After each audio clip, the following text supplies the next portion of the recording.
कम ज़रफ़ी की इंतहा, इमरान खान के खिलाफ इद्दत केस में फर्द जुर्म आयद करने की तारीख दे दी गई। बानी चेयरमैन तहरीक इंसाफ और साबिक वज़ीर आज़म इमरान खान की गैर कानूनी कैद को आज 150 रोज़ गुजर चुके हैं। इमरान खान ने इन 150 रोज़ में बहादुरी इस्तकामत का नया रिकॉर्ड कायम कर दिया। उनकी इसी शुजात की वजह से उनका मुखालिफ हर रोज़ पस्ती की नई गहराई छू रहा है। इसी का मुजाहरा इद्दत केस में आज देखा गया। इमरान खान और बुशरा बीबी के खिलाफ इद्दत में निकाह के जाली केस में जुडिशल मजिस्ट्रेट कुदरतुल्लाह का इमरान खान और बुशरा बीबी पर 10 जनवरी को फर्द जुर्म आयद करने का फैसला। अदालत ने आज जेल समात में नकूल तकसीम करने के बाद 10 जनवरी की तारीख मुकर्रर कर दी। ऐसे केस की मिसाल इस्लामी तारीख में कहीं नहीं मिलती। इमरान खान इन तमाम तर साजिशों के बावजूद डटे हुए हैं। इमरान खान और अहलिया की जमानतों की दरख्वास्त पर समात मुलतवी। चेयरमैन इमरान खान के वकील नईम हैदर पंजूथा ने अपने ट्वीट में बताया, इस्लामाबाद की सेशन कोर्ट ने इमरान खान साहब और बुशरा बीबी की जमानतों के 6 मुकदमात की समात 16 जनवरी तक मुलतवी कर दी। इमरान खान और अहलिया के खिलाफ ये तमाम केसेस महज सियासी इंतकाम के लिए चलाए जा रहे हैं। पेशावर हाई कोर्ट ने इलेक्शन कमीशन की बल्ला छीनने की दरख्वास्त पर फैसला महफूज कर लिया। पेशावर हाई कोर्ट में आज इलेक्शन कमीशन की इंट्रा कोर्ट अपील पर समात हुई। पीटीआई इंटर पार्टी इलेक्शन कालअदम करार देने का फैसला मअतल करने के खिलाफ इलेक्शन कमीशन की दरख्वास्त पर पेशावर हाई कोर्ट ने फैसला महफूज कर लिया। इलेक्शन कमीशन ने इस्तदा की, अदालत मअतली फैसला वापस ले। अदालत ने 9 जनवरी को दलाइल के लिए फ्रैकैन को तलब कर लिया। काजी फाइज ईसा ने नवाज शरीफ को अहल करने के लिए कायद-ए-आज़म को भी नाअहल तस्वुर कर लिया। सुप्रीम कोर्ट में आज ताहियात नाअहली केस की समात हुई। चीफ जस्टिस काजी फाइज ईसा ने दौरान समात रिमार्क्स दिए। आर्टिकल 62(1)(f) के तहत अगर कायद-ए-आज़म भी जिंदा होते तो वो भी नाअहल करार दिए जाते।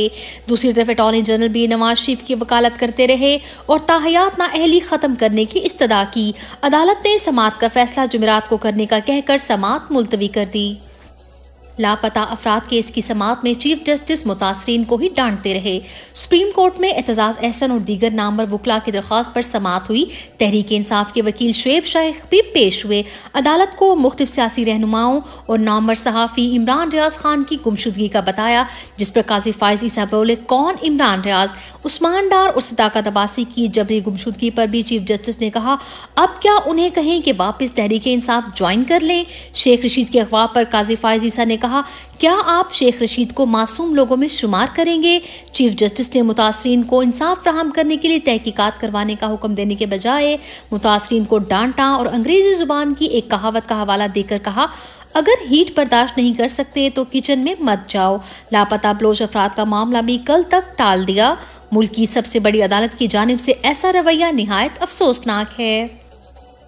मुराद सईद के ससुराल के घर एक बार फिर पुलिस का हमला। पेशावर में मुराद सईद के ससुराल के घर पर नामालूम अफराद की जानिब से एक बार फिर धावा बोला गया और उनके बुजुर्ग सास से बदतमीजी की गई। इसके अलावा मालिक मकान को भी धमकियां दी गईं कि उनसे घर खाली करवाया जाए। मुल्क में इखलाकियात का जनाजा निकाल दिया गया है, लेकिन इस लाकानूनियत पर कोई नोटिस लेने वाला भी नहीं। हलीम आदिल शेख केस में सिंध हाई कोर्ट के अहम रिमार्क्स। रहनुमा पाकिस्तान तहरीक इंसाफ सिंध हलीम आदिल शेख कई महीनों से गैर कानूनी तौर पर कैद हैं। आज उनकी दरख्वास्त पर सिंध हाई कोर्ट में समात हुई। अदालत ने रिमार्क्स दिए, हलीम आदिल शेख पाकिस्तानी शहरी हैं और उनके भी बुनियादी हकूक हैं। सिंध पुलिस को जिस तरह कानून पर अमल दरामद करना चाहिए उस तरह नहीं कर रही। हलीम आदिल को जिस तरह गिरफ्तार किया, दोबारा गिरफ्तार करना गैर मामूली है।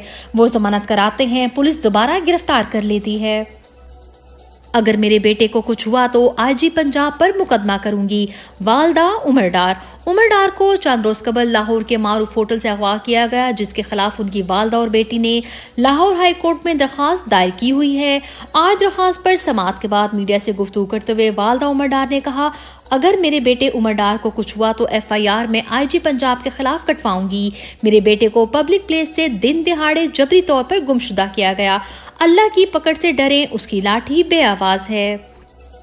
सनम जावेद को एक बार फिर नए केस में रिमांड पर जेल मुंतकिल कर दिया गया। सनम जावेद ने जब से मरियम नवाज के मुकाबले में इलेक्शन लड़ने का ऐलान किया है, उनके खिलाफ कभी MPO3 और कभी नए केसेस बनाए जा रहे हैं। आज भी सनम जावेद को नून लीग के दफ्तर जलाने के गैर कानूनी केस में जुडिशल रिमांड पर जेल भेज दिया गया। सनम जावेद की मकबूलियत के खौफ से ही उनके कागजात नामजदगी भी मुस्तरद किए गए। मुराद सईद की जमानत की दरख्वास्त पर फैसला महफूज। पेशावर हाई कोर्ट ने मुराद सईद की अबूरी जमानत पर फैसला महफूज कर लिया। हुकूमत से एक हफ्ते में मुकदमात की तफसीलात तलब कर ली। मुराद सईद के वालिद ने गुज़िश्ता रोज पेशावर हाई कोर्ट में दरख्वास्त दायर की थी। इलेक्शन कमीशन ने कोहाट इलेक्शन का नया शेड्यूल जारी कर दिया। सुप्रीम कोर्ट के तहरीरी हुक्मनामा आने से पहले इलेक्शन कमीशन की भर्तियां। इलेक्शन कमीशन ने कोहाट PK 91 में इलेक्शन का नया शेड्यूल जारी कर दिया। मुल्क भर में बिजली और गैस की बदतरीन लोड शेडिंग जारी।